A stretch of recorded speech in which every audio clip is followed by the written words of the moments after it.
E estamos de volta com o BBcast, seu podcast de automobilismo e outras nerdices. No episódio de hoje vamos falar sobre o GP da Hungria, onde o campeão voltou. O campeão de 2025, Lando Norris, conquistou a pole e a vitória após um GP da Hungria. Assim, morno, foi quente, foi frio, foi morno, foi quente, foi frio. Mas para falar desse GP, eu tenho aqui comigo a Débora Santos Almeida. Bem-vinda, Débora.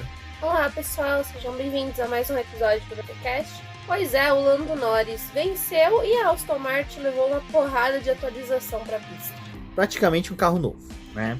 Mas antes de seguirmos aí para a Hungria, lá para Budapeste, para falar desse final de semana, temos que agradecer a todos os nossos apoiadores, aqueles que auxiliam o Boletim do Paddock através do financiamento coletivo e contínuo do Apoies. Um muito obrigado e agradecer a todos aqueles que são membros e também acompanham os vídeos nossos lá no YouTube. Isso é muito importante porque auxilia a manutenção e a permanência do Boletim do Paddock na ativa. Também gostaria de agradecer a todo mundo que utiliza os nossos links, tanto do Mercado Livre, Shopee e da Amazon para fazer suas compras. Elas são bem importantes para a gente também garantir a manutenção do projeto. Então deixe esses links salvos sempre nos seus navegadores ou em alguma conversa do WhatsApp, para sempre que você for realizar uma compra nessas plataformas, clicar no nosso link. Você pode adicionar os seus produtos e depois, antes de finalizar a compra, clicar no nosso link. Vale como uma compra comissionada e nenhum valor adicional vai ser acrescentado na sua compra.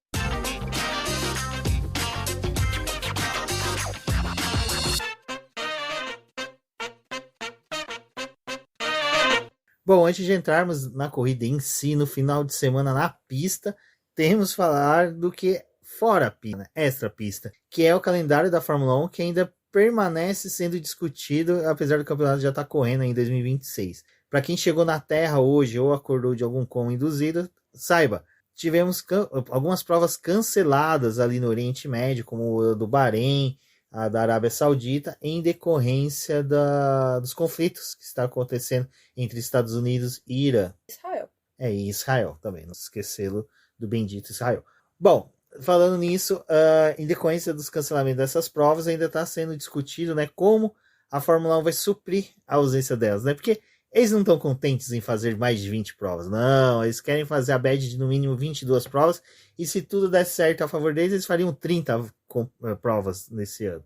Para nossa alegria, no final de semana começou-se a ventilar a história e se confirmou que Malásia, Sepang, retornaria ao calendário, uma pista que eu particularmente adoro, gosto das corridas lá, até tá rolando um meme aí de todo mundo às 5h20 da manhã acompanhando ali a corrida, esperando depois de 1 hora de bandeira vermelha em decorrência da chuva torrencial que vai acontecer em Sepang. Pode anotar, deve acontecer isso, e isso é muito interessante para a Fórmula 1 atual. Principalmente que esses carros não correm na chuva nem sobre garoinha fraca. Dito isso, Sepang voltou para o calendário, né, Débora? Mas como GP do Bahrein, ora. Pois é, a gente teve essa confirmação, né? A Fórmula 1 está tentando manter o calendário de 2026 com 22 corridas.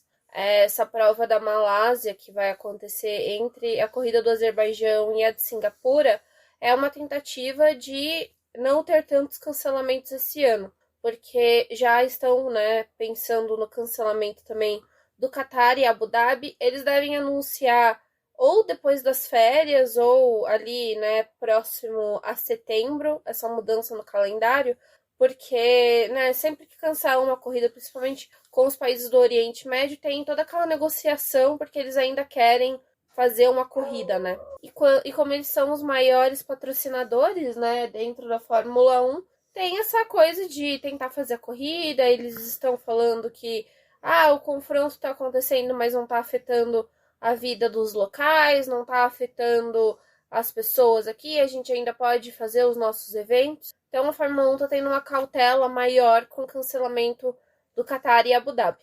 E aí a gente teve, né, essa confirmação da corrida na Malásia, mas essa é uma prova Malásia com sabor Bahrein, porque o GP do Bahrein, né, o Bahrein, resolveu entrar com o dinheiro e arcar com os custos dessa corrida. Então, como eles vão injetar o dinheiro para que essa prova seja disputada, eles decidiram que vai se chamar GP do Bahrein na Malásia. Eu achei, assim, fenomenal, sabe? Os patrocinadores também... Sabe quem devia patrocinar, desculpa, essa corrida? Airbnb. Porque Sepang nada mais é do que o Airbnb do GP do Bahrein. E eles vão manter aí, né, o patrocinador original do Bahrein também como patrocinador principal dessa corrida na Malásia.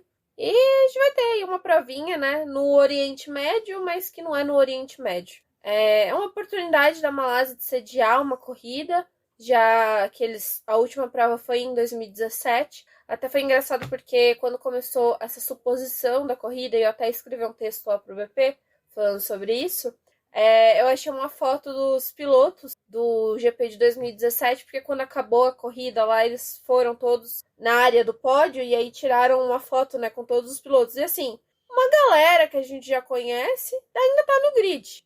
Tem gente aí de tempos, né, assim, Carlos Sainz, Pierre Gasly, Fernando Alonso que nunca foi, Lewis Hamilton. É uma boa parte do grid. Tem vários pilotos novos hoje? Sim, com certeza a gente vai ter uma corrida agitada com uma galera que não conhece essa pista. Mas, por outro lado, né, também a gente tem aí os veteranos marcando presença desde a Malásia de 2017. Mas vai ser legal se caso cair uma chuva torrencial e a prova só durar 2 voltas e ter que ser cancelada. Gente, eu tô, assim, é uma loucura, né? Porque se você for para poder pensar, a gente tá agora na metade do calendário, né? Foram disputadas 11 corridas, restam 11. Só que a gente tá no mês 7, já vai começar agosto agora. Agosto tem aquele período de pausa porque as férias de verão deles. Quando retornar, de fato, que o calendário engrenar novamente, com essa corrida na Malásia, né? A gente vai ter 3 rodadas triplas até o final do ano. E isso, né, se for mantido nessa configuração atual com o Qatar e Abu Dhabi. Se não acontecer, as 2 últimas corridas, na realidade, vão ser substituídas por uma, porque também daria as 22 provas, né? E aí, o caso é que hoje até o Stefano Domenicali deu uma entrevista, e aí ele deu a entender que se essas corridas forem canceladas, a gente vai ter a corrida em Imola e não em Portimão, como estavam falando que ia acontecer. Então, provavelmente, a Emília-Romagna, né, volte a receber a Fórmula 1 por mais um ano, apesar de ter saído aí do calendário, porque ela já está preparada, ela pode receber, teria como organizar essa corrida, né? E para eles já estavam meio que, de fato, em alerta de se a Fórmula 1 precisasse de algum eventual substituto no calendário, eles iam assumir essa função. Então, fica um pouco triste, assim, no sentido de que talvez a gente não vai ter oportunidade de uma nova corrida em Portugal, mas Imola é uma pista legal, assim. Eu acho que eles preferem terminar o ano numa prova da Europa do que em Las Vegas, né? Porque se de fato acontecesse isso, do cancelamento, poderia Las Vegas ser a última prova, mas eles não querem encerrar o campeonato em Las Vegas. É engraçado, né, que se fosse para ter cancelamento de provas de países que estão em guerra, ou provocaram guerra, ou participaram de guerra, ou estão guerreando com outros países, tecnicamente a Fórmula 1 ia acabar no Brasil. Na verdade, não teria nem o GP de Austin. Austin e Las Vegas. Eu acho justo o campeonato acabar no GP do Brasil. Eu acho que se caso tiver mais alguma merda acontecendo no mundo, nós temos que culpar o Trump e por isso tirar o GP de Las Vegas do calendário. Fecha aqui no Brasil. Os pilotos já ficam por aqui mesmo. Já a gente vai ali, ó, Beco do Batman, todo mundo comendo e bebendo, comemorando o título. Doutor, né? Vou mais além. Vamos todos para o Bexiga, numa cantina tradicional italiana.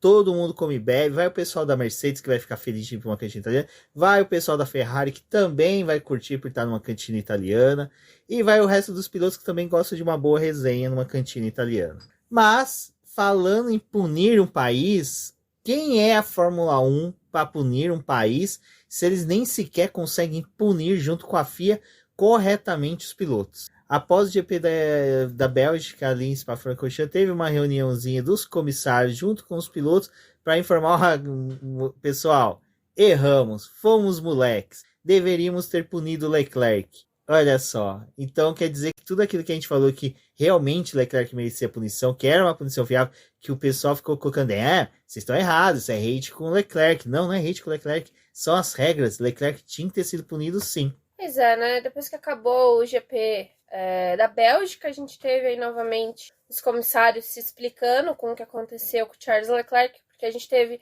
ali 2 incidentes, né? O primeiro foi com o Hamilton e o Russell, em que eles puniram o Hamilton com 5 segundos, dizendo que ele tinha tirado o Russell da corrida, estavam punindo ali por uma consequência do que aconteceu, que não importava, que o Hamilton tinha errado ali de certa forma, e tinha aquela largada ali que os pilotos meio que se atrapalharam também. Eles resolveram punir o Hamilton. Mas, né, algumas voltas depois teve a batida do Charles Leclerc com o Piastri e a punição não veio, né? Ficou aquela coisa de, estamos investigando. Depois não teve nenhuma marcação ali nos caracteres da corrida, né? Que tava rolando uma investigação. Simplesmente passou desapercebido, não teve punição para o Leclerc. E aí, na Hungria, na quinta-feira, antes do início das atividades de pista, eles se reuniram ali com a FIA e com os comissários, os pilotos, para poder discutir alguns pontos do que já tinha acontecido nessa metade do campeonato. E aí, os pilotos trouxeram essa circunstância do que ocorreu, porque o Leclerc não foi punido, mas ele acabou deixando pouco espaço. Depois, até na quinta-feira, nas coletivas, ele admitiu que não é a forma que ele gosta de conduzir e que ele não tinha ficado satisfeito com o que ele tinha feito com o Piastri, que isso não era legal. Então ele também admitiu a culpa, né? E nessa questão não teve uma avaliação pós-corrida nem nada. O Leclerc não teve punição. E aí os pilotos falaram, olha, isso daí cria precedente, porque você está mostrando que o piloto pode deixar o outro sem espaço na pista, pode bater e não tem punição. Mas por que que no caso do Hamilton teve punição? E aí depois os comissários avaliaram, né, e disseram que, de fato, ali aquela circunstância merecia pelo menos uma punição de 5 segundos. Que eles erraram, mas aí é aquela coisa, né, a corrida já aconteceu, já terminou a prova, não é Stock Car que muda o resultado da corrida 3 vezes antes de você ter um resultado definitivo, né? Daqui a pouco o Hamilton tá igual o Átila.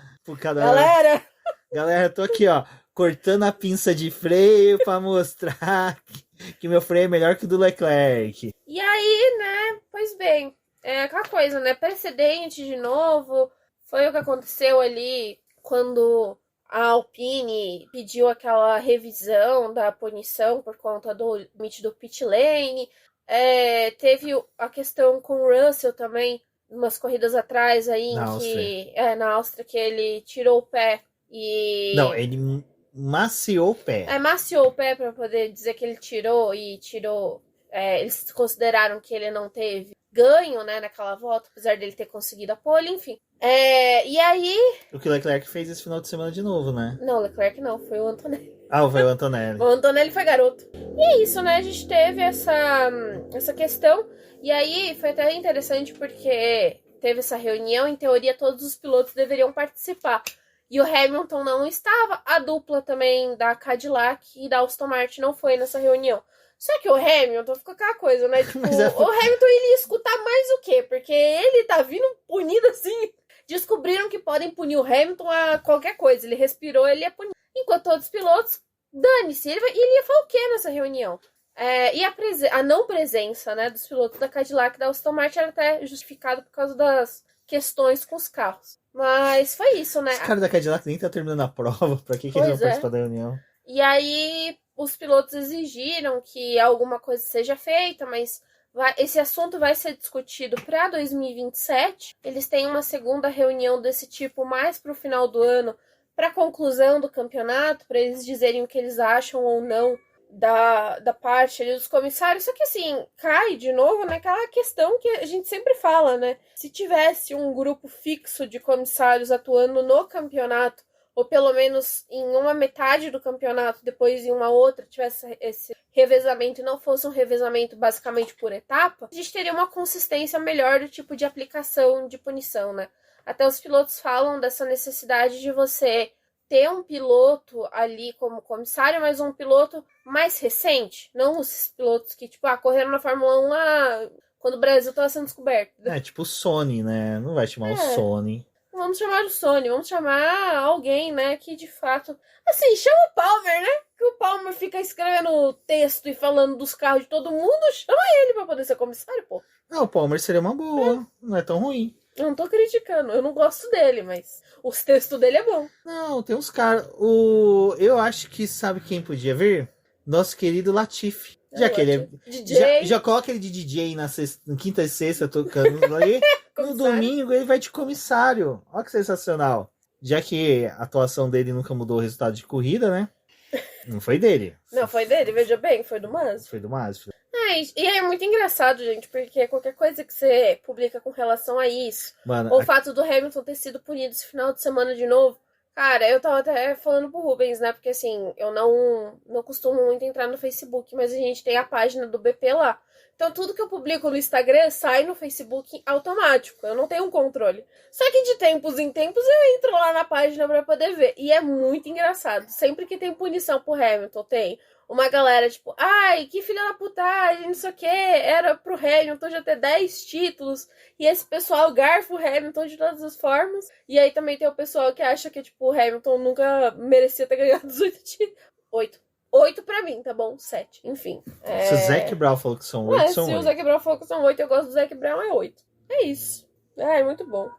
Pessoal, é isso. Mas vamos lá, né, porque agora nós temos que falar dele, que ressurgiu das cinzas, a Fênix Papaya, aquele da qual todo mundo duvidava, o predestinado da realidade. Esse sim, esse cara faz pole e vence. Esse cara, quando faz o P1 ali, ó, é vitória na certa. Lando Norris, que piloto, que atuação que ele tem. O cara só precisa de uma máquina de Xerox para a McLaren copiar os carros que estão dando certo, aplicar. Porque se a gente parar para pensar, o motor Mercedes está dando certo. O chassi Mercedes está dando certo. Ora, é só copiar. Então, assim, McLaren fez o dever de casa, entregou uma atualização, um conjunto de atualizações excelente para os dois pilotos, conseguiu ali entregar um carro muito bom. Lando Norris foi dominante no final de semana, né? Foi pole position, perdeu a pole na primeira volta ali por um erro dele, soube cozinhar os Oscar Piastri, até que ele, com o famoso drible da vaca, lubridiou de forma maliciosa a McLaren, falando, eu quero entrar para trocar os pneus. Que a equipe falou, não, você não vai entrar para trocar os pneus, Oscar Piastri vai. Lando Norris pensou, exatamente o que eu quero. Eu quero que o Piastri entre, que eu vou aqui destruir esse pneu, fazer voltas mais rápidas, faço pit stop, volto na frente de Piastri. Fez o overcut. Eu escrevi no texto do BP esse final de semana errado, eu coloquei undercut. É, overcut. É o drible da vaca. É só colocar. Ele fez o drible da vaca, perfeitamente. Olha, gente, eu sei que tem uma galera que escuta a gente que não gosta do Lando, que prefere ver o Leclerc ganhar uma corrida a ver o Lando Norris, mas foi sensacional, assim, eu acho que aquela largada, né, foi o que ele disse, o asfalto estava escorregando bastante, o carro, ele perdeu um pouco do controle do carro ali na largada, o Piastri ultrapassou ele no início da corrida, né, e aí depois ele teve que lutar por esse resultado. Só foi na segunda parada dos boxes que ele conseguiu inverter a posição ali com o Piastri, tanto por conta do pit stop da McLaren, mais da performance que ele enfrentou ali, um trecho de pista livre, sem estar perseguindo o Piastri. Eles não fizeram a troca como talvez poderia ter acontecido ali, uma inversão, né, entre os pilotos. A McLaren deixou que a corrida se decidisse ou do jeito que deveria ou na performance deles. No fim das contas, eu acho que o Lando conseguiu mostrar que ele estava mais rápido que o Piastri, sim, mas a McLaren não quis se indispor. E ele também mostrou, né, que era o final de semana dele, né? Ele fez uma excelente volta na pole, fez esse bom resultado na corrida. E para a McLaren, foi mais um final de semana que eles trouxeram aí atualizações. Eles usaram o primeiro treino livre lá com o Leonardo Fornaroli para poder avaliar a asa traseira. Perdão aí pelas motos, que o bairro que a gente mora, quem me acompanha no Twitter sabe que a gente tá no meio da Cracolândia, né? E às vezes os motoqueiros passam aqui na rua e aí eles se deparam com a Cracolândia e eles passam mais rápido ainda. Mas é isso, assim, eu acho que... eu fiquei feliz com a vitória do Lando. Eu acho que ele merecia, de fato. Se não fosse um bom resultado para a Ferrari esse final de semana, que tá todo mundo alimentando a possibilidade deles vencerem por causa do tipo de circuito, foi legal ver a McLaren nessa posição, né? E aí até o Lando falou que tem algumas coisas que é importante, porque o circuito da Hungria, ele é muito particular, então eles precisam ver como é que vai ser a performance deles em Zandvoort nas próximas corridas. O resultado da Hungria, obviamente, anima a McLaren, mas ainda assim, eles olham com um pouco de reticência, né? Porque tem essa coisa do circuito ser particular. Eles estão ainda planejando algumas mudanças para o carro para poder continuar o desenvolvimento, para eles continuarem avançando. Eles acham que isso é importante para poder brigar com as outras equipes rivais. E, por enquanto, eles estão mais satisfeitos, né? E talvez essa asa aí da Macarena volte para o carro, de fato, em Monza. Ainda eles estão avaliando essa situação dessa asa. Eu acho legal. É sensacional a Macarena. Achei muito legal que a Red Bull quis copiar a Ferrari, deu errado. Aí foi a McLaren e falou, não, a gente copia melhor. Nós somos muito bons em cópia. E fizeram uma cópia mais eficiente. Se é pra copiar, é com a gente. Se é pra copiar, copia direito. Senão nem desce pro playground. Ai, gente, é muito engraçado, né, isso, porque o Rob Marshall cuida dessa parte da aerodinâmica da McLaren, ele já meio que falou, né, que eles estavam esperando para poder ver algumas soluções aí do grid, para poder ver o que se aplicava no projeto da McLaren. Então, de fato, acho que não esperavam ter um ano tão forte como foi inicialmente ali, como foi o ano passado da McLaren, mas é muito legal ver que, de fato, quando eles se propõem a copiar alguma coisa, eles estão copiando bem. Exato. Bom, falando em copiar, quem deveria copiar os outros para melhorar seus carros talvez fosse a Audi, porque eu acho que, enfim, eles estão entregando um bom motor, falta agora um chassi eficiente. Tanto é que nosso querido Hülkenberg conseguiu chegar no seu primeiro ponto pela equipe alemã. Fico feliz pelo Hülkenberg, ainda mais que pode ser até uma resposta a essa suposição de que Carlos Sainz viria substituí-lo em 2027, sendo que esse rumor também criou um pouco mais de força no final de semana que James Wolff, falei o nome dele certo? Wolff.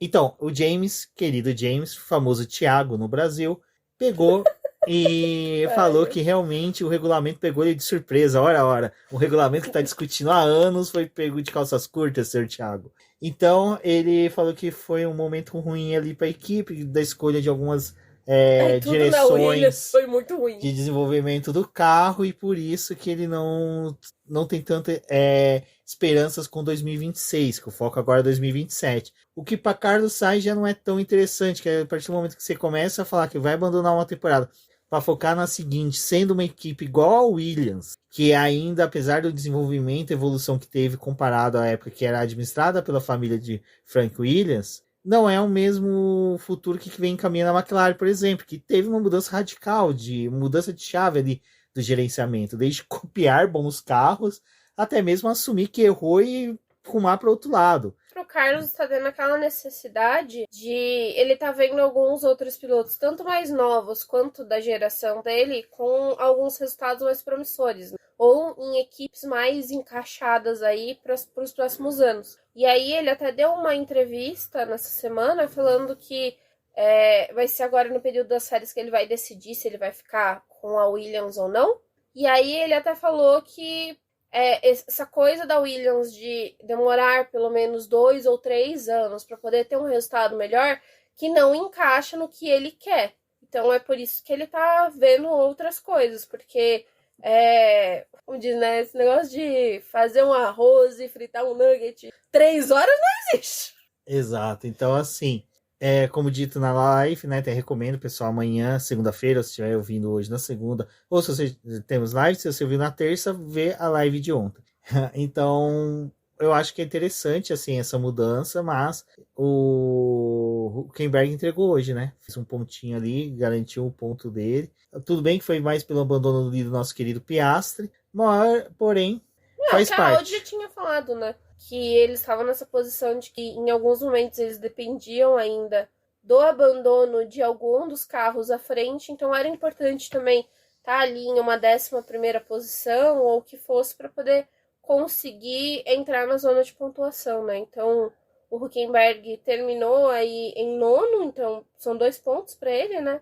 E o Bortoleto também tentou entrar no top 10, não conseguiu dessa vez. Mas é um resultado muito bom, assim. Tipo, a Audi é a 3ª corrida consecutiva que eles conseguem em algum ponto. A Racing Bulls é uma equipe que está pontuando constantemente, então é um time que a gente precisa ficar de olho ali pelos seus resultados, mas, assim, de fato, não dá para poder saber o que a Audi vai decidir ainda com relação se vai ficar com o Hülkenberg ou se vai dar uma chance pro Carlos Sainz, mas o Carlos tá tirando para todos os lados aí, e o Hülkenberg também, né, precisa fazer o dele, não dá para ele não fazer a parte dele aí nesse momento em que a equipe tá vendo o que vai fazer, né? Bom, e para surpresa de 0 pessoas, 0,0 pessoas, até pessoas que não acompanham a Fórmula 1 estão surpresas em que Lewis Hamilton foi punido no sábado e no domingo novamente, hora. Sendo que Charles Leclerc também foi investigado e não foi punido.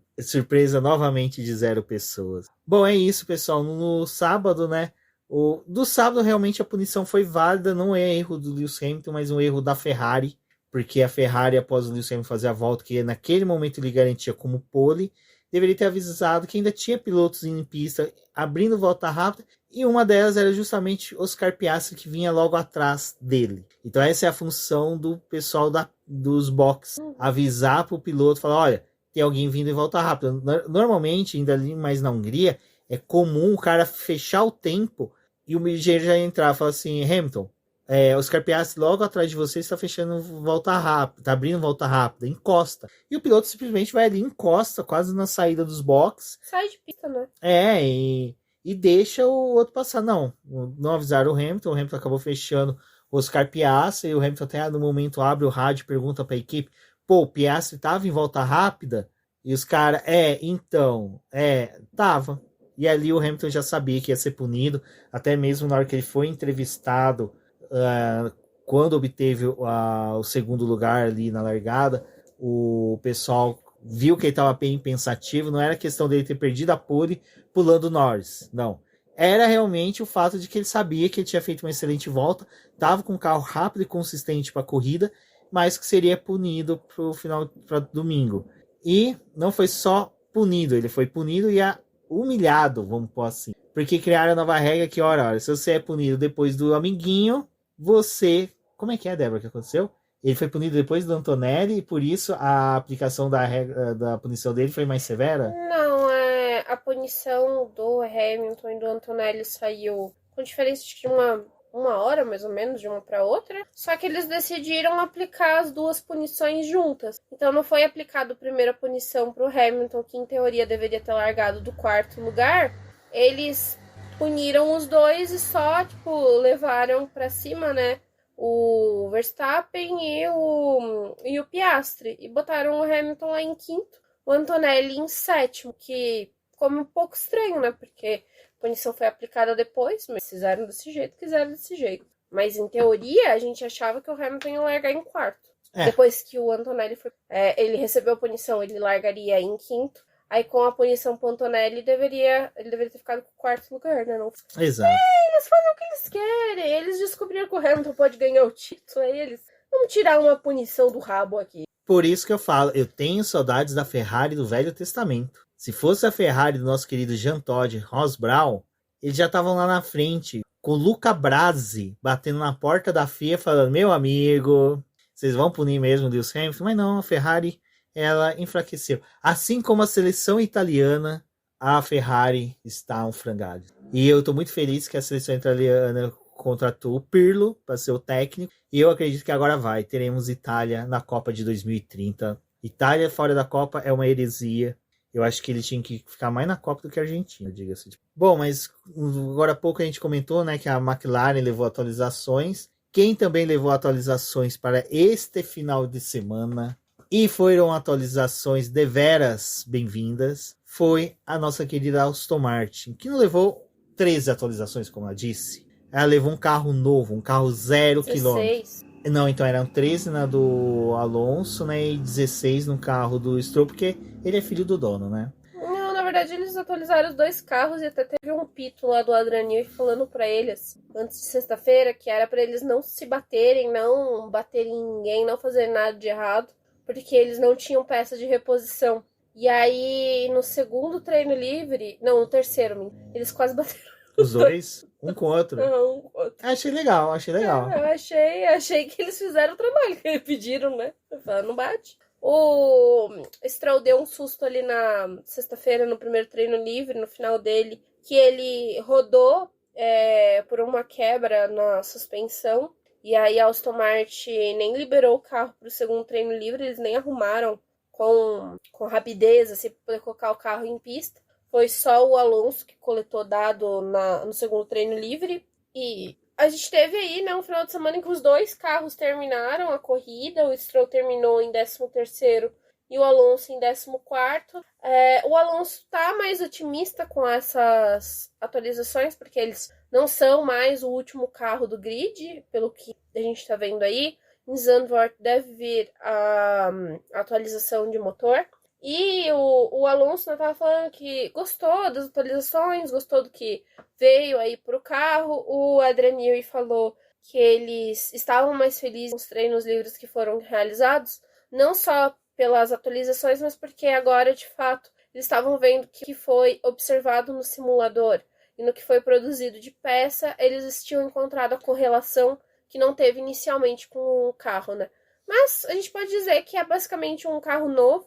Ali, se você ver a tampa do motor, eles meio que copiaram a Ferrari. Eles também fizeram mais alguns ajustes aí, olhando para alguns outros carros do grid. Até foi interessante que o Adrian Newey pegou e falou que aquele primeiro carro nasceu de um jeito meio ruim, porque ele chegou tarde no projeto e aí também demorou tempo para ele poder iniciar o desenvolvimento do carro de 2026 e que também não tinha uma referência aí, alguma coisa para poder fazer o desenvolvimento e a criação desse carro, que foi um desenvolvimento meio abstrato, mas que agora eles tinham se encontrado, né? Mas aí também entra naquela mesma coisa da McLaren, né? Uma galera esperou para poder ver o que ia ter de soluções de outras equipes para poder aplicar nos seus próprios projetos, e a Aston Martin, de certa forma, apesar do Adrian Newey ser conhecido como mago da aerodinâmica, como cara de destaque, ele também deve ter copiado algumas coisas da galera. Bom, se copiar e copiar direito, colocar a Aston Martin competitiva,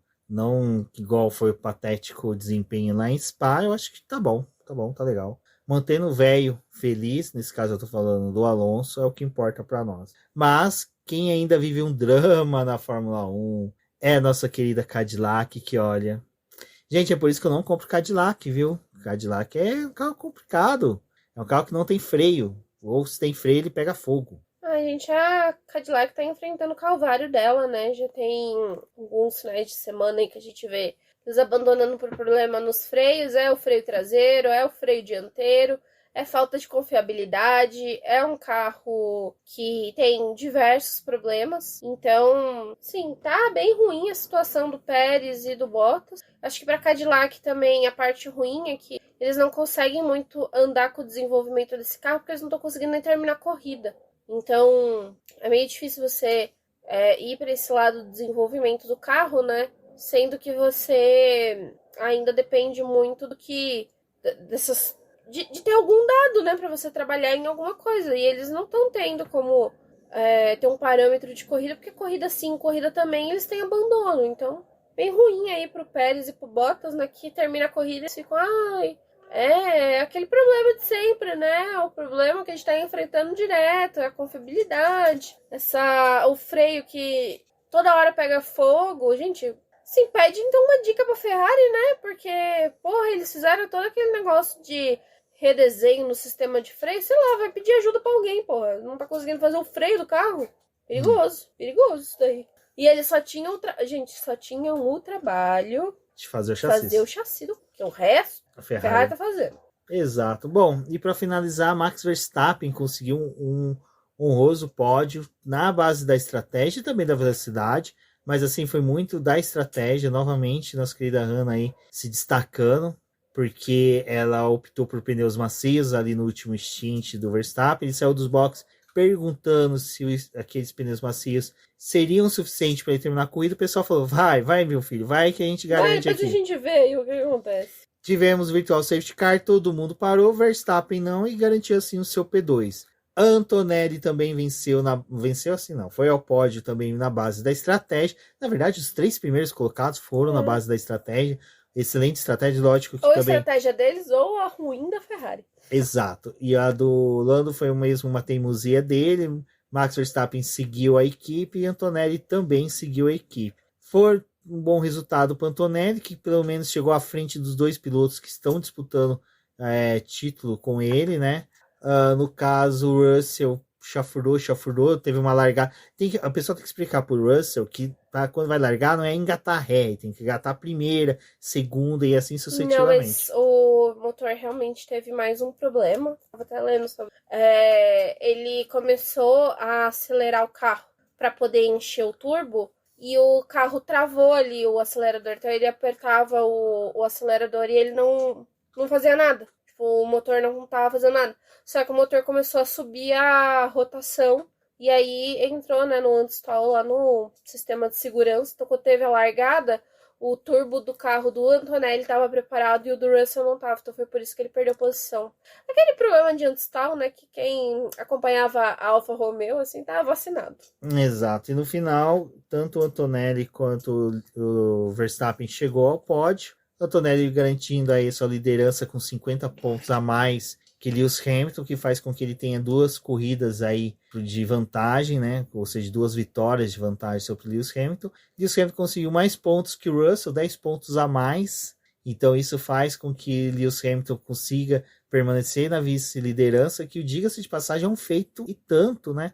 Partindo para esse ponto que Lewis Hamilton só tem uma vitória, né? E, se eu não me engano, 4 pódios na corrida, na temporada. Então, assim, tá bem legal o campeonato. O Russell, ele tá precisando de corridas melhores. De sal, tá precisando de banho de sal. Corridas melhores, aí até tinha chegado nesse final de semana, eles estavam um pouco mais otimistas, porque descobriram que o problema que ele estava enfrentando era uma questão relacionada ao software do carro, que aparentemente apagaram uma linha do software, e aí o software da bateria não estava correspondendo ao que era esperado, e aí eles viram que essa linha foi apagada do software, eles voltaram, então o carro era para estar funcionando normal.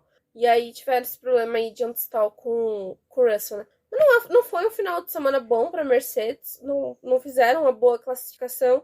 Os treinos livres também, assim, bem apagado, perto do que a gente estava vendo da Mercedes nas últimas corridas. Então, sim, foi o melhor resultado que eles conseguiram. O Antonelli chegando no pódio, o Russell terminando a corrida, deixa eu fazer uma prova de recuperação. Foi o que deu para ambos fazerem. É óbvio que, assim, a Mercedes também está nesse momento de uma certa preocupação com o que eles vão fazer nas próximas corridas, né? Porque eles querem trazer mais atualizações, assim como a Ferrari está fazendo, para poder responder esse desenvolvimento da Ferrari. Então, vamos ver aí nesse segunda parte do campeonato, quais são as atualizações que eles vão trazer e o que isso vai influenciar no carro. Mas, de fato, né, o Russell tá precisando de muita coisa aí para ele resolver ainda. Bom, e assim como Lando Norris, eu também quero dormir nessas férias da Fórmula 1. E eu quero agradecer a todo mundo que acompanhou essa primeira fase da temporada aí conosco. Muito obrigado por terem ouvido, compartilhado, lido nossas matérias lá no site. Sigam acompanhando o Boletim do Paddock. Teremos aí vídeos nas redes sociais, TikTok, Instagram, nos shorts do YouTube, lives também. Compareçam nas nossas lives, converse com a gente, compartilhe os podcasts, porque assim, como dito no começo do programa, vocês auxiliam no desenvolvimento e crescimento do Boletim Paddock. Eu sou o BGP Neto, agradeço a todo mundo, um forte abraço e até mais. Até a próxima.